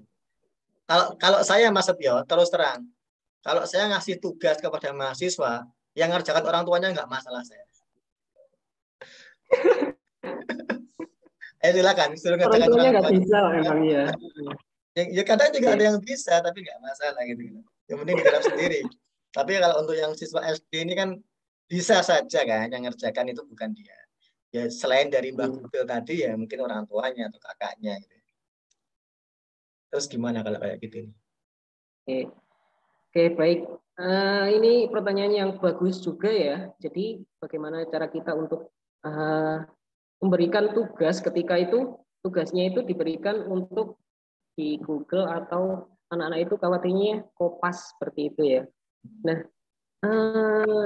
ini juga saya juga masih beberapa mencari ya bagaimana solusinya. Memang anak-anak itu ketika online kesulitannya kita itu tidak bisa memantau bagaimana kemampuan anak tersebut secara real. Karena rata-rata memang apalagi anak SD ya, kemarin dapat cerita itu dan anak SD itu polos-polos apalagi kelas 1 kemarin teman-teman kelas 1 itu cerita ketika PAS dan saat ini kan masih PAS ya. Anak-anak SD itu sedang mengerjakan. Nah, anaknya itu mengerjakan, ditanyain sama gurunya, halo, kamu apakah sudah selesai? Sudah diperiksa? Terus dijawab sama anaknya, sudah Pak, ini sudah dibantu ngoreksi sama Papa. Nah, kan kemudian ketahuan, mereka tuh jawab Karena jujur. polosnya ya Mas. Akhirnya langsung di-mute sama orang tuanya mungkin gitu ya. Zoom-nya langsung di celit gitu. Otomatis kan, oh bagaimana sih cara kita untuk bisa membuat tugas yang bisa mereka itu mengerjakan sendiri seperti itu. Biasanya sih kalau saya membuat soal ya, rata-rata itu penalaran. Penalaran itu seperti apa? Jadi mereka itu berpikir dengan cara mereka. Jadi contohnya dari kalau memang dari konsep-konsep ini itu ya rata-rata memang harus sesuai ya kalau konsepnya jawabannya seperti ini gitu. Nah, kalau dari saya di kelas 3 pengalaman saya itu kalau saya kan dari sila-sila kalau Pancasila kan soal-soal hanya yang biasa-biasa kan bunyi dari sila pertama itu apa nah, itu kan sudah sangat biasa seperti itu. Tapi kalau saya biasanya sebutkan pengamalan sila yang kelima yang sudah kalian lakukan di rumah kalian, Google atau melalui internet seperti itu. Itu kan istilahnya pengalaman pribadi anak-anak sendiri. Nah, jadi diberikan tugas yang istilahnya mereka itu ikut juga berpikir bagaimana cara menjawabnya. Nah, mungkin dari sini ketika anak-anak kelas 6, kan anak-anak kelas 6 itu juga saya belum pernah mengajar, sih pernah beberapa waktu. Di situ memang anak-anak kelas 6 apalagi kondisinya online seperti itu ya. Anak-anak itu lebih istilahnya kurang bisa fokus dalam hal mendengarkan dan ketika anak-anak kelas tinggi ketika dikasih poin yang di kelas dojo itu tidak mempan.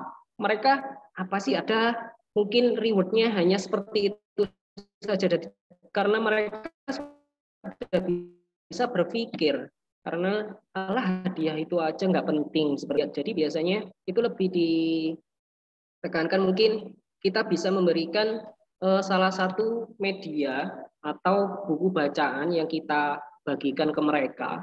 Nah, mereka bisa mencari jawabannya dari buku itu saja. Nah, mungkin dalam bagaimana cara mereka untuk mengolah kalimatnya dengan kata-kata mereka sendiri. Nah, itu kan masih bisa kita tolerir ya daripada mereka langsung kopas, langsung tempel itu malah tidak mengajak anak-anak itu untuk berpikir. Kalau kita memberikan bahan bacaan tentang konsep seperti ini, nah mereka membaca otomatis kan istilahnya paling tidak kita kan memberikan anak untuk berkesempatan membacanya, kemudian mereka merangkumnya. Nah mungkin dengan cara seperti itu. Jadi memang ketika untuk anak-anak SD, ketika anak kelas rendah dan kelas tinggi itu sedikit beda penanganannya. Jadi dari dalam hal tugas dan penanganan yang lainnya. Mungkin seperti itu, Mbak. Siapa ini tadi? Mbak Nur Hayati. Mbak Nur Hayati. Gitu, Pak. Juga bisa menjawab. Tuh. Iya, ada lagi yang resen. Oh, tadi ada yang resen tapi tenggelam lagi. Ini ada kolom komentar. Ya, Pak. Ada di kolom chat itu ada lagi yang tanya, Mas. Dari Mbak Khaninatul Izzah. Ini, ini tanya Pak, ini panjang. Sebentar, ini menanggapi ya. Sebentar Mbak Elvira. Sebentar ya, tahan dulu Mbak Elvira. Jangan diturunkan dulu angkat tangannya. Bagaimana banyak yang di sini ya. Ini menanggapi ya. Oke. Jika menanggapi seorang murid yang sangat bandel, dibilangin itu ngeyel, bahkan sampai membangkang, kan biasanya gitu bisa menyulut emosi kita. Jangan emosian Mbak ya. Contohnya saat diajak belajar tapi dia tidak mau. Kadang juga pas dibilangin misalnya tidak boleh manjat pohon biar nggak jatuh tapi malah diteruskan. Kalau seperti itu cara penanganannya gimana? Kalau disuruh malah, kalau dilarang malah melakukan Mas. Seperti saya dulu sempat bilang gini, jangan bayangkan gajah gitu kan. Kan ada permainan gitu Mas ya. Malah dibayangin. Jangan bayangkan belalainya, malah dibayangin. Ini anak disuruh malah nggak mau, tapi kalau dilarang malah dilakukan. Kan gitu ya. Jadi membuat emosi lah katanya Mbak Khanin seperti ini. Biasanya kalau orang Jawa itu bilangnya, ayo terus no, istilahnya kan itu. Disuruh tapi malah berhenti. Oke. Kalau ojo diterusno ngono iku gak apik malah dilanjutkan. Nah, itulah istilahnya nggak tahu kenapa orang mungkin nggak tahu orang Jawa atau biasanya menyebutkan seperti itu. Oke, jadi di sini tuh bagaimana sih kita bisa tidak terpancing ya, tersulut emosinya. Ya memang ini kondisi yang sangat sulit dalam mengendalikan emosi ya. Saya juga bukan orang untuk bisa memahami setiap bagaimana cara mengondisikan emosi. Jadi cara saya sendiri saja ya, saya sharingkan seperti itu. Jadi ya inilah istilahnya tuntutan dari guru SD. Jadi berbagai macam watak, berbagai macam kondisi anak, berbagai macam ya istilahnya kita itu melihat anak-anak itu ya kita anggap itulah istilahnya perbedaan itu kita anggap sebagai dari salah satu apa ya biar kita bisa melihat itu menjadi salah satu keunggulan karena kita bisa berbeda itu kita malah lebih bagus. Nah, jadi itu dari saya seperti menjawab yang tadi ya bagaimana cara kita bisa selalu membuat tersenyum seperti itu. Nah, itu kembali ke diri kita masing-masing karena ini juga saya menjawab tentang diri saya ketika biar menghadapi anak itu biar tidak tersulut juga. Nah, mungkin ya dengan cara ya dari awal itu kita tanamkan pada diri kita.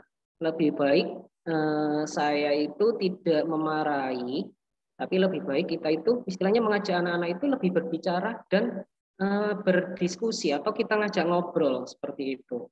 Memang ada beberapa anak rata-rata kalau ya alhamdulillah kalau di swasta itu kan rata-rata anaknya itu lebih mudah di istilahnya kondisikan seperti itu ya, berbeda dengan anak-anak yang di sekolah dasar negeri itu rata-rata anak-anaknya saya dulu pengalaman waktu PPL itu berbagai macam bentuk itu ada anak itu yang langsung jotos-jotosan di dalam kelas itu ada.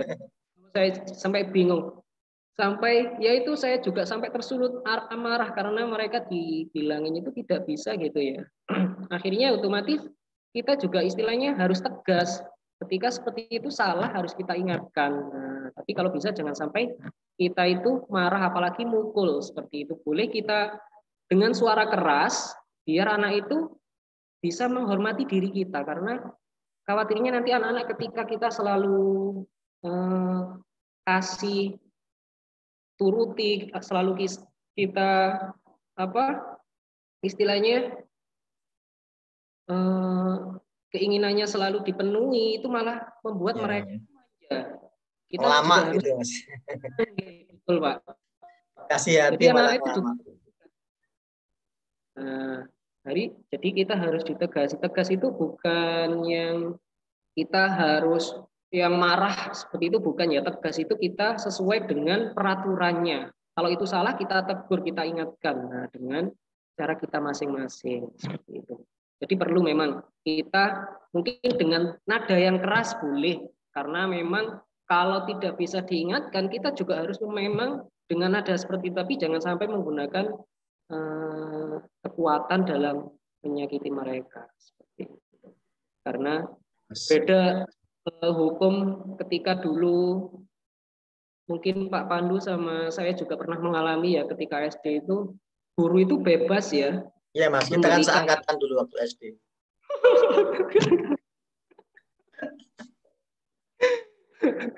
Dulu saya juga pernah merasakan bagaimana ya penghapus itu melayang, kemudian kapur itu bercoret ke atas kepala dan lain sebagainya. Kalau saat ini kan sudah berbeda hukum seperti itu ya, hukumnya lebih, hak asasi manusianya lebih tinggi mungkin seperti itu. Jadi ya kita lebih bagaimana mengontrol emosi kita dengan tegas seperti itu. Oke, seperti itu. Oke, makasih Mas Jo.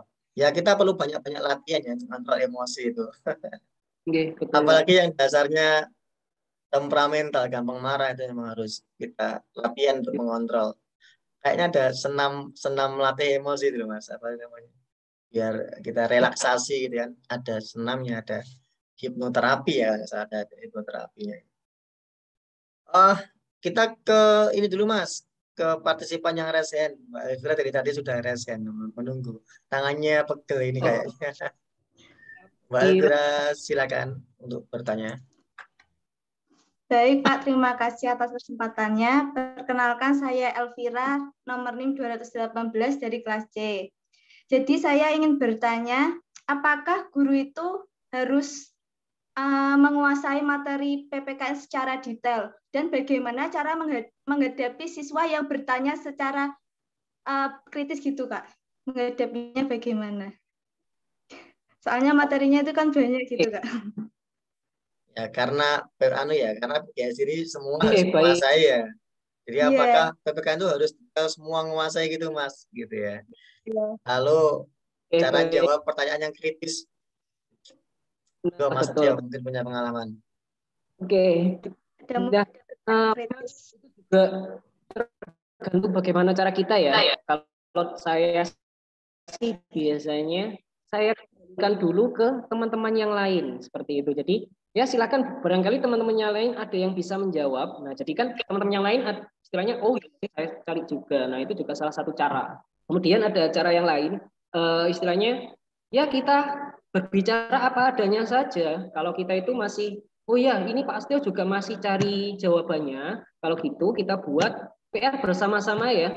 Minggu depan kita akan bahas bersama-sama. Jadi kalian cari dengan cara kalian masing-masing, Pak Astio juga cari, minggu depan kita bahas jawabannya bersama-sama. Mungkin dengan cara seperti itu anak-anak bisa istilahnya menghargai apa yang kita sampaikan, karena anak-anak itu lebih suka ketika kita itu berbicara apa adanya daripada kita menjawab, apalagi anak SD ya.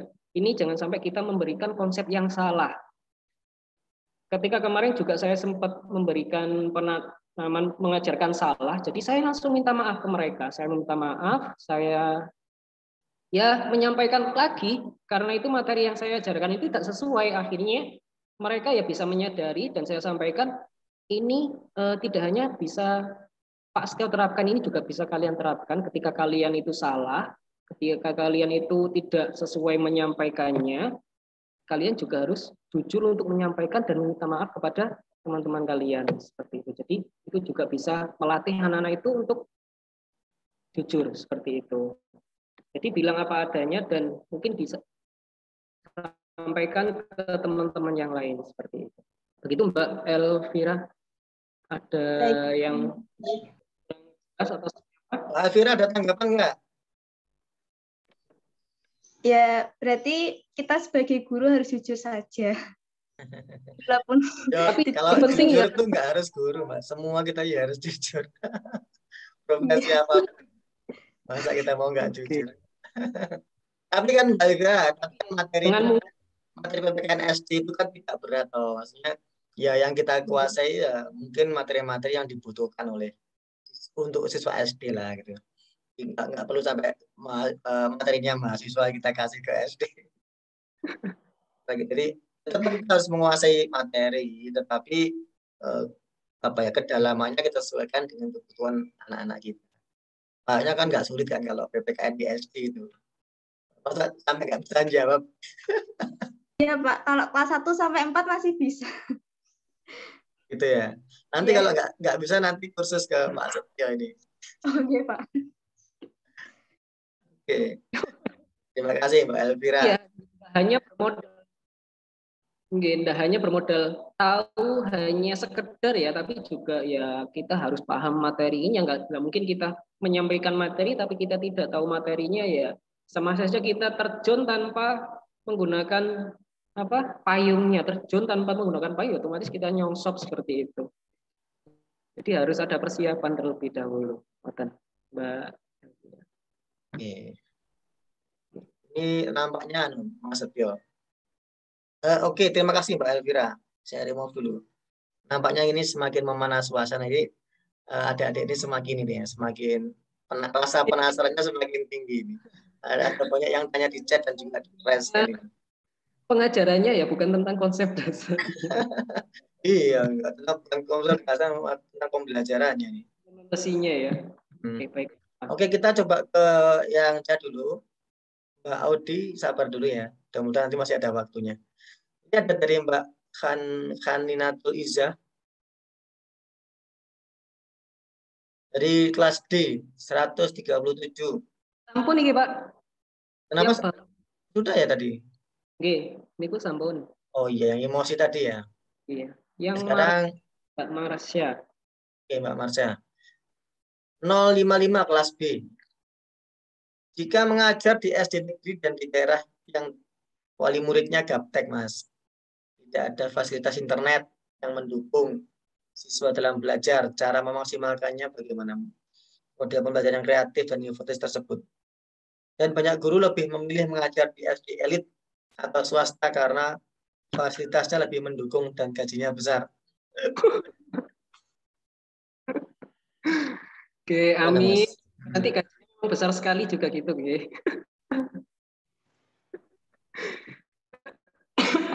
Oke, baik. Nah, memang tidak bisa dipungkiri ketika kita mengajar, pasti ada beberapa wali murid itu yang dalam hal kemampuan finansialnya itu kurang seperti itu. Jadi, ya, apalagi dalam hal saat ini, dalam hal pandemi, jadi kita bisa, kalau sekarang itu ada yang namanya blended learning. Blended atau apa ya satunya itu, yang jadi anak-anak itu dibagi dalam apa Pak Pandu? Hybrid. Oke, hybrid learning. Nah, jadi ada yang blended learning. Nah, jadi bisa menggunakan blended learning. Kalau hybrid learning ini kan kita itu juga mengajar secara langsung di kelas, juga mengajar langsung di rumah. Kalau blended learning, nah ini bisa kita terapkan ketika kita itu ada siswa yang tidak bisa mengakses seperti itu. Jadi mungkin ada tugas tersendiri tentang pembelajaran pada hari itu. Jadi anak-anak tidak perlu join secara langsung lewat Zoom atau dari online sendiri. Anak-anak bisa belajar menggunakan ya mungkin dari buku yang sudah dipunyai, kemudian dikumpulkan, bisa dikirim foto lewat WA atau dan lain sebagainya. Jadi kita juga tidak bisa memaksakan ya kemampuan mereka, ya masa kita harus, ya bagaimana caranya anak ibu harus bisa ikut online, ya jangan seperti itu, otomatis ya langsung dikasih punishment sama kepala sekolah kalau seperti itu ya. Oke, baik. Mungkin seperti itu. Jadi diberikan istilahnya kelonggaran sendiri, tapi juga tetap mereka bisa belajar. Iya, Mas ya, didata dulu mana-mana yang butuh bantuan. Mungkin kita kan nggak semua kan ya, kan nggak semua orang tua gaptek. Yang orang tuanya sudah bisa membantu anaknya ya teruskan saja. Nanti yang belum bisa kita data, baru siswanya itu yang kita berikan pendampingan lebih gitu ya, kira-kira gitu. Mantap sekali. Mbak Audi. Mbak Audi, silakan Mbak Audi. Baik, terima kasih atas kesempatannya Bapak. Dari beberapa pertanyaan dan tanggapan Mbak yang Audi terkait kelas A, nomor absen 22. Ini saya sebutkan nanti biar sama Pak Vicky biar dikasih partisipasi, Mbak. Oke, Bapak, terima kasih. Nah, kan begini Bapak, pendidikan kewarganegaraan itu kan erat dengan pendidikan karakter pada siswa. Nah, dan dalam pembelajaran sendiri semakin dekat guru dengan siswa itu kan semakin bagus. Nah, tapi tadi sempat dibahas bahwa ketika kita ada menghadapi siswa-siswa yang nakal atau seperti itu kan kita harus tegas. Nah, jadi dari pendidikan karakter tadi kan kalau anak berbuat salah itu kan kita harus mengingatkan, kita harus menasihati bagaimana anak tersebut bisa kembali baik lagi gitu kan Pak. Tapi seperti dari pengalaman saya sendiri itu biasanya kalau guru-guru yang sering mengingatkan siswa itu cenderung dianggap ya Pak, cerewet atau kadang itu galak dan sehingga siswa itu jadi semakin tidak bisa dekat dengan guru tersebut gitu Bapak. Jadi kayak semakin galak dan semakin Malah sering menjauh guru ya. tersebut Malah tidak dijauhi bisa. ya. Nah, bagaimana itu Bapak cara kita menghadapi dilema itu? Soalnya kalau kita tidak menasihati nanti atau cenderung membiarkan siswa tersebut, kita bisa dianggap disepelekan gitu kan tadi. Jadi kita harus tegas, tapi di samping lain takutnya kalau kita tegas itu anak-anak semakin menjauh dari kita. Jadi begitu Bapak. Mohon jawabannya. Oke, baik. Terima kasih untuk pertanyaannya. Nah, jadi memang dulu ketika kita SD itu, ketika kita melihat guru, nggak hanya SD ya, SD, SMP, SMA, ketika melihat guru yang istilahnya jahat seperti itu, aduh, semua males lah seperti itu. Intinya seperti itu. Jadi kalau di SD itu memang yang pernah saya alami itu ada beberapa kita itu harus bermain peran. Jadi ada guru itu yang bukan fungsinya ya. Di situ perannya memang menjadi antagonis. Jadi biasanya langsung ketika kita ada anak yang nakal, ada yang istilahnya kurang bisa kasih tahu, selalu bandel, itu biasanya kita lemparkan ke guru yang jahat. Nah, biasanya itu rata-rata guru, mungkin di sini itu kan ada guru BK seperti itu ya kalau di SD. Guru BK yang jahat-jahat ya. Jadi itu bisa buat alih-alih kita untuk melindungi diri kita biar tidak terlalu jahat. Nah, jadi nanti kalau kamu seperti itu, saya ajak kamu bertemu dengan Pak A. Nah, contohnya seperti itu. Barangkali ketika anak itu dibilangi seperti itu, kan otomatis anak itu, aku ketemu itu jelas dihukum aku ketemu itu jelas istilahnya ditakuti. Nah, biasanya juga dengan alih-alih ketika kita mengancam, biasanya kalau anak-anak itu takutnya kan mungkin dengan orang tua atau orang yang ditakuti seperti itu. Dan ya memang tegas itu harus kita bisa melihat kondisi anak-anak juga ya, karena kalau kita istilahnya setiap hari marah, yaitu otomatis anak-anak nggak bakal suka. Kalau memang anak-anak, saya pernah dulu ketika anak-anak itu memang nggak bisa diingatkan, jadi saya marah, saya tegasi di semua satu kelas, jadi mereka itu sampai diem, sampai ada yang nangis seperti itu ya. Jadi itu perlu, karena kalau tidak seperti itu, anak-anak itu malah yang lama seperti itu. Tapi istilahnya jangan khawatir, ketika kita bisa memberikan penekanan seperti itu, anak-anak itu malah bisa memahami gurunya, istilahnya bisa menyegani. Ketika gurunya tidak menerapkan penegasan istilahnya, kalau kamu salah harus seperti ini tuh, kalau mereka malah gurunya malah memberikan kelonggaran, malah mereka malah walang gak bakal dikei hukuman kok karo guruku, malah mereka bersikap seperti itu. Jadi istilahnya kalau kalian mau bersikap tegas tidak usah takut. Yang penting itu sesuai dengan aturan yang sudah kalian buat. Kalau di sini kan memang dari awal itu ada rules yang akan disampaikan dari guru, yang akan diikuti sama siswanya, terutama awal join Zoom itu dari maksimal itu jam segini, kalau lewat jam segini tidak boleh ikut, itu sudah disampaikan dari awal. Kalau tidak mengikuti harus kita tegas, harus kita marahi, bukan marahi ya, kita tegasi, kita bicara, mereka akan bisa istilahnya tertib dan baik. Nah, seperti itu. Jadi tidak apa-apa, tidak usah takut, yang penting kita bisa tahu kondisinya dan tahu tempatnya, seperti itu, Mbak Audi. Tapi Mbak Audi, justru guru yang killer itu ngangenin Mbak Audi. Nah, sampai kita tuh dia selalu teringat dalam benak siswa. Tapi untuk itu yang bermain peran tadi kan kita seperti menyerahkan kepada guru yang killer begitu kan Bapak maksudnya. Kasihan si A ya, guru si A kasihan gitu. Terus iya bagaimana Bapak nasibnya guru? Apa nasibnya guru si A ya? Jadi peran antagonis. Sama satu lagi itu kan kita itu Bapak dilarang untuk menakut-nakuti siswa. Jadi apakah tetap diperbolehkan seperti itu? Oke. Dalam hal menakut-nakuti seperti apa ini, Mbak?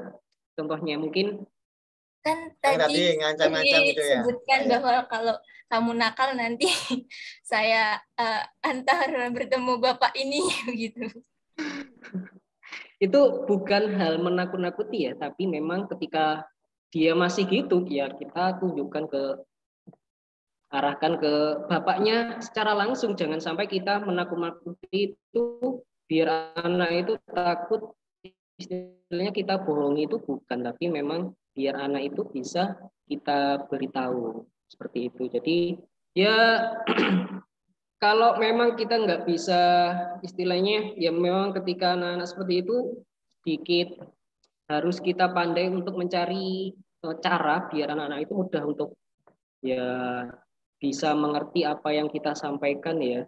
Jadi bagaimana pandai-pandai gurunya bisa dengan cara pendekatan, bisa dengan cara yang lembut. Kalau memang lembut pun juga tidak bisa, kan ada anak yang sangat wah benar-benar susah gitu ya. Dulu saya waktu PPL itu anak orang luar Jawa, daerah timur seperti itu. Wih, anaknya susah seperti itu, dan karena mungkin anaknya sudah keras seperti itu ya, itu sudah sangat susah karena memang sudah dari ya seperti itu. Jadi gini ya, ini kan karena mungkin ini kan masih semester awal ya, jadi kan masih baru satu mata kuliah S1 semester ini. Nanti kan ada di mata kuliah dasar-dasar pendidikan, ada di mata kuliah evaluasi dan segala macam itu, nanti ada bahasan tentang strategi reward and punishment. Bagaimana cara kita memberikan hadiah, cara kita memberikan punishment atau hukuman, itu ada tekniknya, jadi nggak asal marah-marah gitu. Artinya ya kalau dalam pembelajaran itu biasanya gini, dari keadaan pertama normal, lalu kita memberikan hukuman, lalu kita harus mengakhiri hukuman itu dengan keadaan normal lagi. Istilahnya itu awali dengan senyuman, akhiri dengan senyuman. Jadi jangan berakhir daripada kita marah, udah muntah-muntah itu sudah, saya nggak mau ngajar lagi, kalian pulang, gitu kan tidak baik. Tapi kalau setelah kita marah, misalkan siswa kita itu misalkan sudah mulai bisa dijinakkan, ya bisa kita tata, kita arahkan itu, kita akan kembalikan, kita akan recovery keadaan itu. Kita akan kembalikan suasana jadi ceria kembali, rileks kembali, sehingga pada akhirnya itu tidak ada dendam, tidak ada lagi yang merasa tersakiti oleh kata-kata itu. Jadi kita bungkus bahwa bapak tadi atau ibu tadi itu marah itu demi kebahagiaan kalian, ya, demi biar kalian tuh lebih tahu menjaga diri atau aturan segala macam. Saya rasa kalau dengan cara itu siswa tidak terus membenci gurunya ya. Jadi mungkin itu, tapi nanti ada di mata kuliah selanjutnya nanti ada ya Pak Satya ya, dulu pernah juga kan teknik-teknik mengajar itu ada 8 keterampilan mengajar itu kan juga dijelaskan tentang ya ada. Nah, gitu. Makanya tadi ini jawabannya Pak Satya ini dikomplain nih sama Mbak Marta Ayu nomor NIM 173. Saat kita tegas mengajar, siswa kan takut apakah bukan malah membuat anak takut untuk mengikuti kelas kita gitu.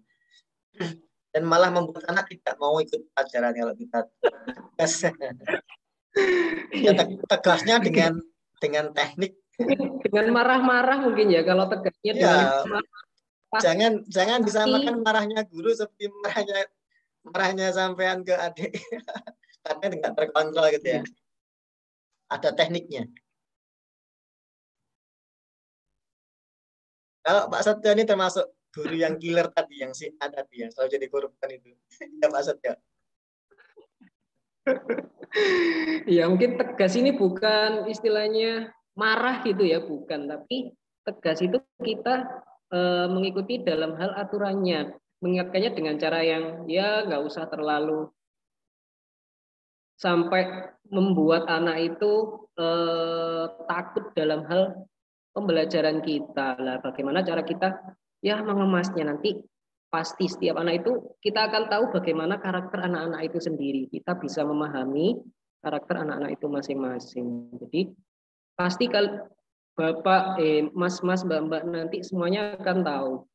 Ketika kalian bisa langsung ketemu siswa-siswa, itu akan tahu bagaimana karakter setiap anak-anak itu. Bagaimana cara menanganinya. Kalau memang anak ini kita bilangi seperti ini marah ya, dengan cara yang lain lah. Biar anak itu bisa menerima apa yang kita sampaikan.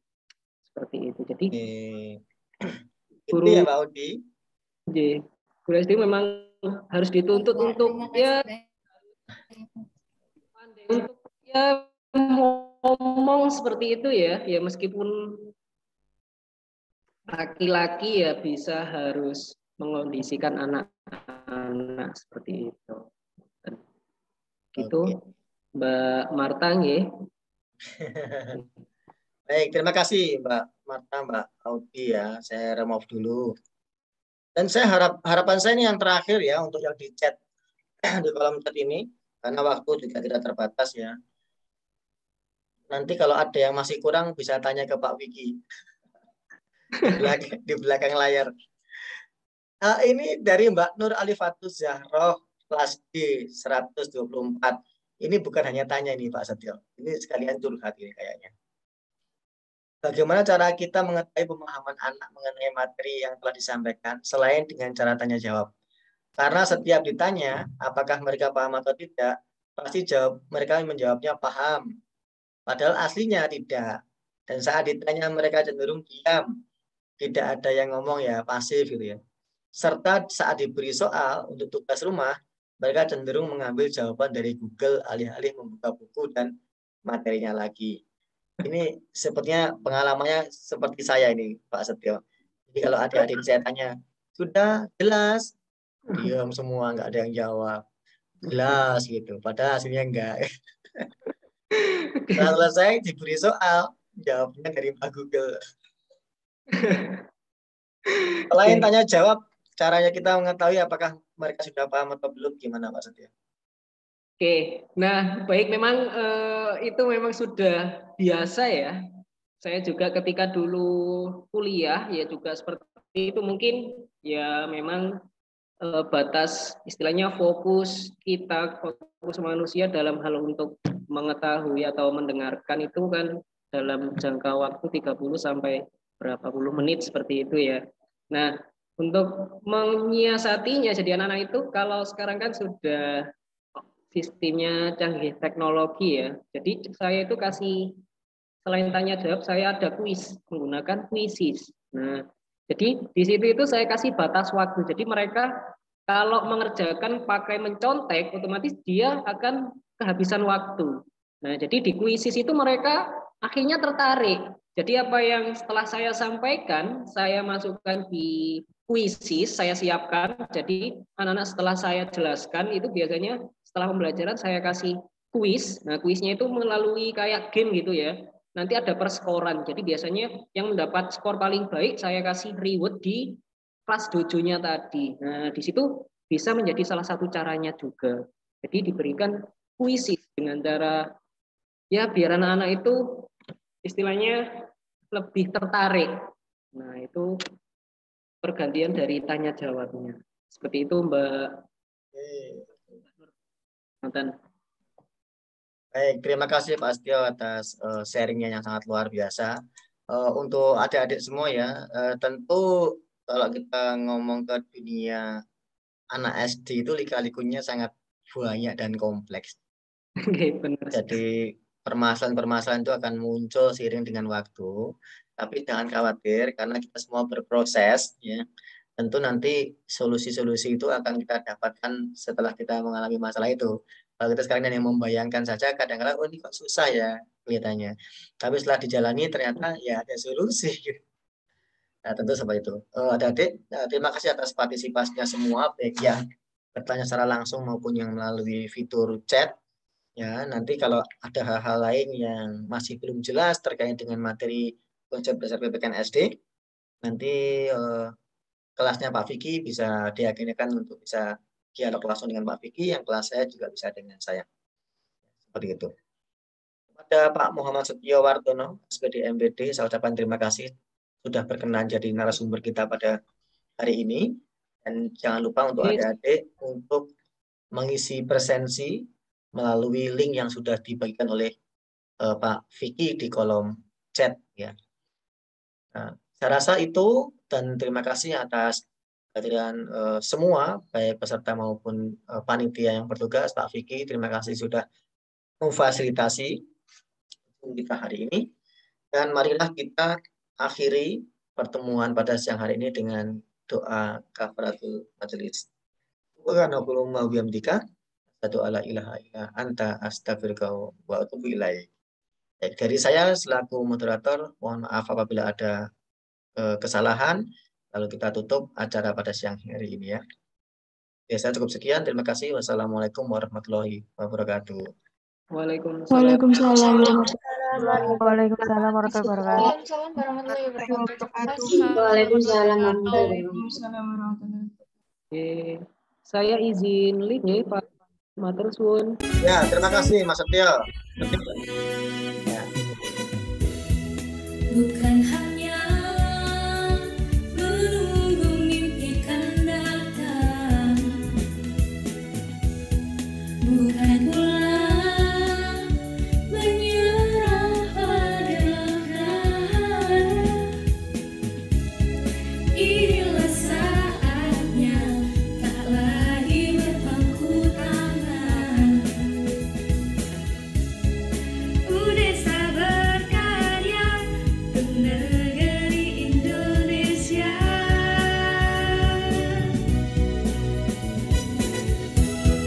Yakin kita pasti akan bisa meraih asa, menggapai cita.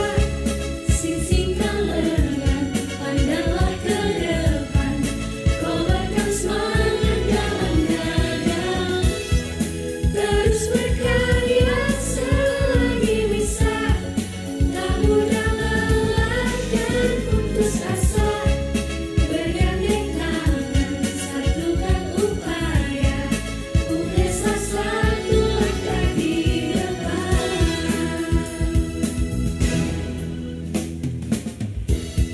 Satu kata, hidup ini perjuangan. Tapi Tuhan selalu ada untuk kita. Jangan ragu lagi, asa ilmu iman takwa. Demi satu kata, UNESA Indonesia.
Desa, satu di depan.